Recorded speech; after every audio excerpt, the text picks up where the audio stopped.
Oh. Wouh. Ok mon gars, j'espère que tu vas bien, parce que moi je t'avoue que je suis un peu chamboulé, là pour être totalement franc avec toi.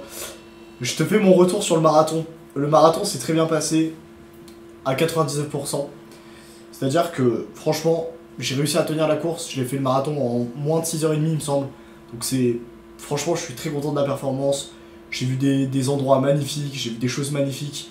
Vraiment je regrette pas du tout de l'avoir fait, je suis super content, ça m'a vraiment apporté l'opportunité de grandir personnellement et de juste me découvrir en vrai, genre c'est fou, tu vois, juste le fait d'être seul avec ses pensées parce que je l'ai fait seul, le fait d'être seul avec ses pensées, de bah voilà, de savoir un peu ce qui te fait continuer en fait, parce que tu vois quand t'as jamais fait ce genre d'épreuve, bah ton corps il est pas habitué à se dire ok bon bah pourquoi est-ce que je fais ça en fait, pourquoi est-ce qu'il me massacre autant en fait, pourquoi est-ce que je dois courir alors que littéralement j'ai les articulations qui sont défoncées et que j'ai hyper mal aux pieds en fait, qu'est-ce qui fait que tu veux continuer Tristan?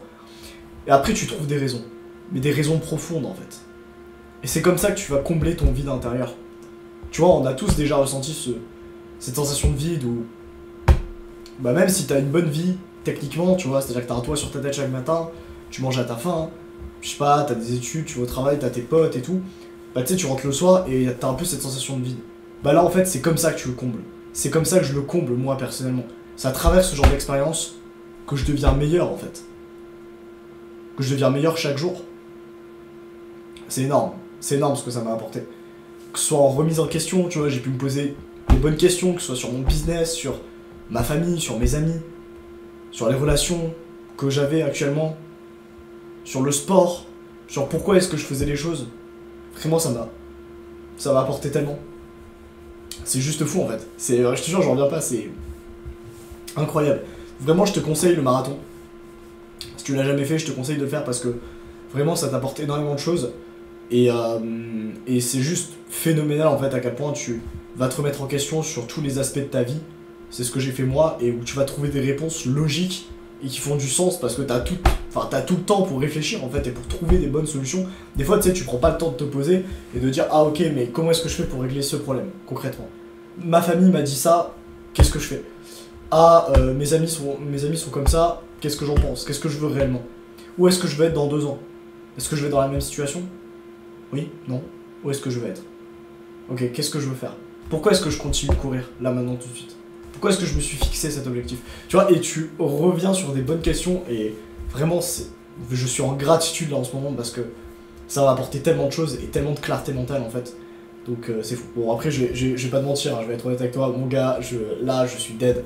Genre, c'est-à-dire que, actuellement, j'ai hyper mal aux jambes, genre, les jambes, elles sont défoncées, les pieds, je t'en parle même pas. Donc vraiment c'est aberrant. Mais c'était selon mes attentes. Donc je suis pas vraiment si choqué que ça. Et au-delà de ça, même je trouve que j'ai plutôt bien géré la fatigue physique. Genre en mode dis-toi que j'ai pu courir jusqu'à 42 km. Bon ok, il y avait des pauses où genre je marchais entre temps et tout. Mais dis-toi que j'ai pu courir jusqu'à 42 km. C'est un truc de baiser, mais je pensais pas que j'étais capable de faire ça, tu vois.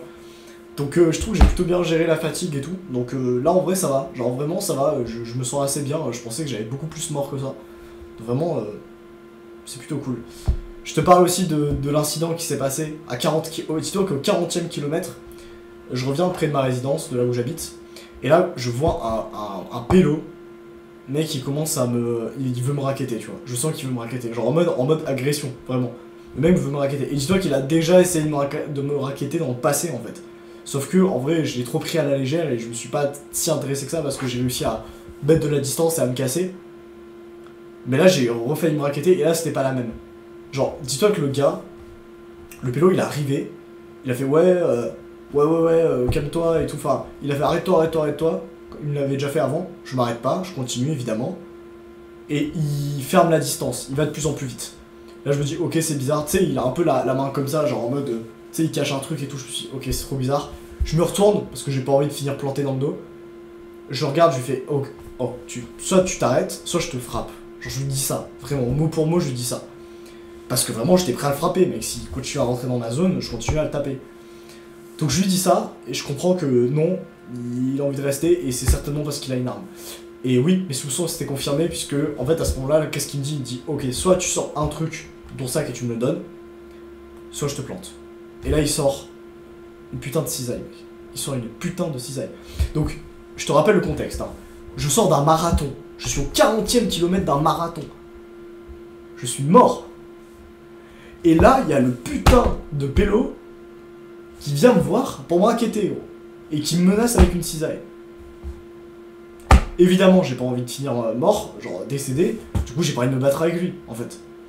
Et je te jure, j'y ai pensé, hein. J'ai pensé à me. J'aurais dû foutre des grosses patates et à voir si je survis comme ça, mais je me suis dit, gros, à tout moment, je me prends, même si je me prends, genre, ne serait-ce que un ou deux coups de cisaille, mec, genre, ça fait hyper mal, tu vois, je vais mettre des mois à m'en remettre, dans le meilleur des cas, si je finis pas mort, tu vois ce que je veux dire. Donc, faire très très attention avec ça, ce genre d'individu, et heureusement, j'ai demandé de l'aide à. Il y avait une mamie qui passait et un autre mec qui passait, et du coup, j'ai réussi à demander de l'aide. Et heureusement, parce que le mec m'a aidé, m'a protégé vis-à-vis de ce mec-là, et j'ai pu justement m'échapper et finir mon marathon. Genre, gros, dis-toi que j'avais même pas terminé mon marathon, et finir mon marathon. Après, j'ai dû appeler la police et tout, mais vraiment, mec, je suis choqué, gros. Je suis choqué. Fais attention à toi, hein. Je te le dis, mais vraiment, fais attention à toi, mec. C'est hyper dangereux. Vraiment, c'est hyper dangereux. Bref, voilà, sur une note un peu plus positive, j'ai terminé le marathon, donc c'est cool, je suis content. C'est une très bonne expérience. Je sais pas si je le referai, parce que je t'avoue que c'est énormément de temps quand même. C'est 6h30 en train de courir. Là, je vais avoir besoin d'une énorme récupération. Je sais pas pendant combien de temps je vais me reposer, mais je vais me reposer. Et sinon, bah voilà, écoute, prends soin de toi, force à toi, atteins tes ambitions. Atteignons nos ambitions ensemble. Let's go.